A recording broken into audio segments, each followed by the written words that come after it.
Luisa Piñeiro volvería a facelo. A exdelegada da Xunta en Pontevedra di estar convencida de que ela actuou correctamente cando solicitou unha subvención para melloras no campo de fútbol de Moraña. Si me fan a pregunta de que si volvería a pedir unha subvención para as melloras do campo de fútbol do Buelo, hoxe volvo a decir que sí. E volvería a facelo. E estou segura da actuación que fixe no seu momento. A exalcaldesa de Moraña reivindica a súa inocencia a través dun vídeo difundido polas redes sociais. Di estar tranquila e asegura que fixo correcto. En ningún momento se me acusa de corrupta. Se me acusa de colaboradora necesaria.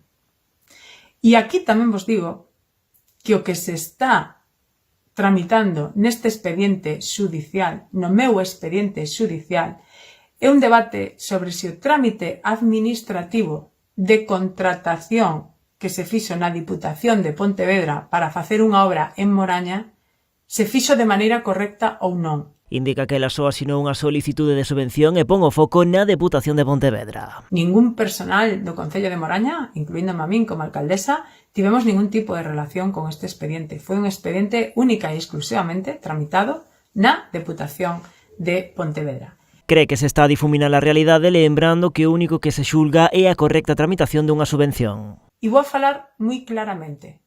Aquí en ningún momento se está hablando de si alguien se ha llevado dinero. Quero ser clara, para que non haxa lugar a ningunha dúbida.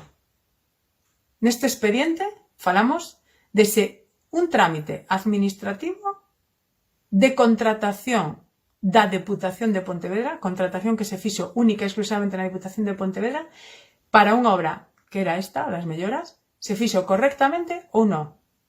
En ningún momento se está cuestionando se alguén se levou cartos ou non. Piñeiro indica que solicitudes como a que abriu este caso son moi habituais na administración local na procura de financiamento doutras administracións como a Deputación ou a Xunta. A Xex Popular foi condenada a 2 anos de cadea e 8 de inhabilitación, o que precipitou o pasado venres a fin da súa carreira política.